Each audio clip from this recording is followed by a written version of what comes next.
معاویہ کہتے ہیں بازی کہ میں نے نبی صلی اللہ علیہ وسلم سے عرض کیا یا رسول اللہ صلی اللہ علیہ وسلم ہم اپنی عورتوں کے کس حصے میں آئیں اور کس حصے کو چھوڑیں. یعنی شوہر بیوی کے تعلق کی بات ہو رہی. یہ بھی ایک بہت آج کے دور کا ہر دور کا مسئلہ ہے, لیکن آج کے دور میں اور بھی گمبھیر ہوتا چلا جا رہا ہے بہت سی چیزوں سے ایکسپوز ہونے کی وجہ سے. تو کیا جائز حد ہے اور کیا نہیں ہے؟ فزیکل ریلیشن شپ کے لیے کس حصے کو استعمال کیا جا سکتا ہے کس کو نہیں, یہ سوال.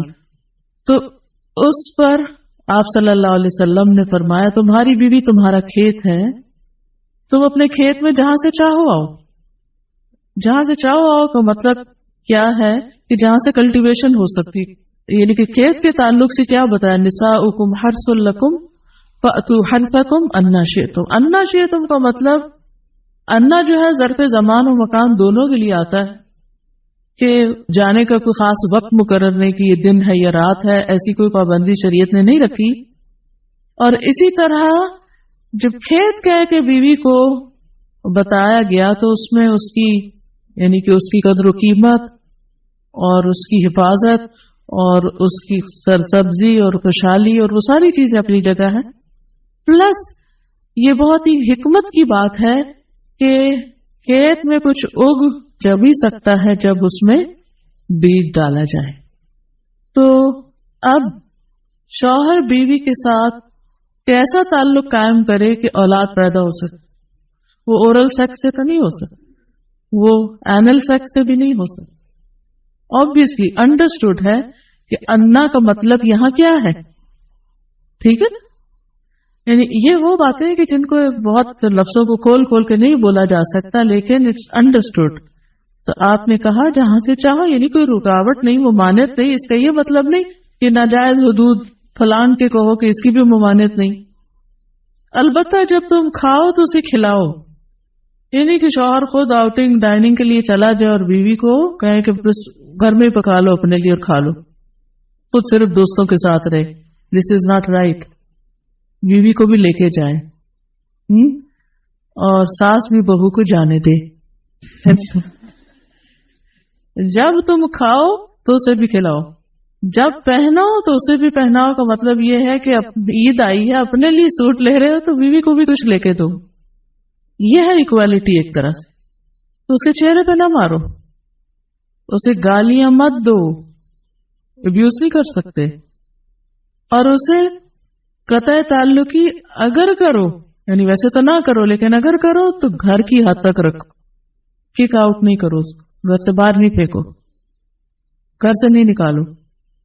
کیونکہ بادشاہ کہتے ہیں نا, فون پہ کہہ دیتے ہیں گھر چلی جاؤ ماں باپ کے, میں تب گھر میں داخل ہوں گا, آؤں گا ہی نہیں. یہ غلط ہے, ایسے نہیں کرنا چاہیے.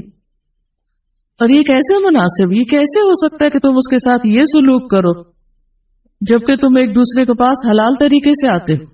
یعنی تمہارا ایک جائز تعلق ہے اور پھر تم اس تعلق کو اس طرح خراب کرو.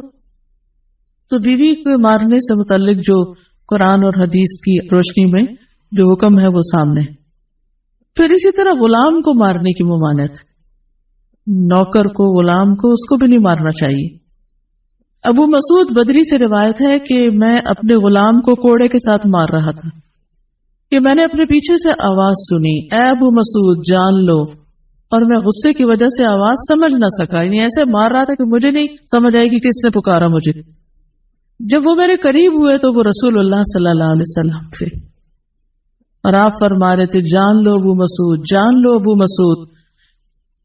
کہتے ہیں میں نے اپنے ہاتھ سے کوڑا پھینک دیا تو آپ نے فرمایا جان لو ابو مسعود. یعنی آپ بار بار فرما رہے تھے اللہ تم پر زیادہ قدرت رکھتا ہے تمہاری اس غلام پر قدرت سے, یعنی جتنا تم اس غلام پہ قدرت رکھتے ہو اللہ اس سے زیادہ تم پہ قدرت رکھتا ہے, یعنی تمہیں مارے گا.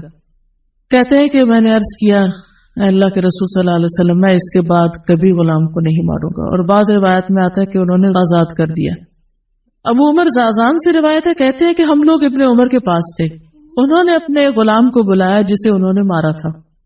انہوں نے اس کی پیٹھ کھول کر دیکھی, کہا کیا تمہیں تکلیف ہو رہی ہے؟ اس نے کہا نہیں. اس کے بعد ابن عمر نے غلام کو آزاد کر دیا اور ایک تنکا زمین سے اٹھایا اور کہا کہ مجھے اس کا اتنا بھی اجر نہیں ملے گا جتنا اس تنکے کا وزن ہے. میں نے کہا ابو عبد الرحمن آپ ایسے کیوں کہہ رہے ہیں؟ انہوں نے کہا کہ میں نے رسول اللہ صلی اللہ علیہ وسلم کو فرماتے ہوئے سنا جو شخص اپنے غلام کو بے قصور یعنی حد شرعی کے علاوہ مارے یا اس کے چہرے پہ تمانچہ مارے تو اس کا کفارہ ہی کہ اسے آزاد کر دی. کفارہ ہے، اس آزادی کا ثواب کوئی نہیں تنکے برابر بھی. یعنی بعض اوقات تم سمجھتے ہیں بڑی نیکی کی لیکن اس میں تو چھوٹ بھی جائے تو وہ بھی بہت بڑی بات. صحابہ کرام جو تھے وہ خاص طور پر اس سے محتاط رہتے اور غلاموں سے درگزر کرتے تھے. ابو لیلہ کہتے ہیں کہ سلمان رضی اللہ عنہ نکلے، وہ اپنی سواری کو چارہ کھلاتے تھے تو وہ ہودے سے گرتا رہتا. ہودہ کیا کہتے ہیں؟ وہ چیز محمل باسکٹ کہہ لیں جس میں اس کا چارہ رکھ کے دیا جاتا. اس پر انہوں نے اپنے خادم سے کہا اگر مجھے قصاص کا خوف نہ ہوتا تو میں تمہاری پٹائی کرتا کہ تم نے ایسی چیز کیوں جانور کے آگے رکھی. تو مطلب یہ کہ اگر میں تمہیں ماروں گا تو مجھے بھی مار پڑے گی، اس لیے میں تمہیں مار نہیں رہا، ورنہ جو حرکت تم نے کی ہے اس پہ تمہیں مار پڑنی چاہیے. نماز پڑھنے والے غلام کو نہ مارنا.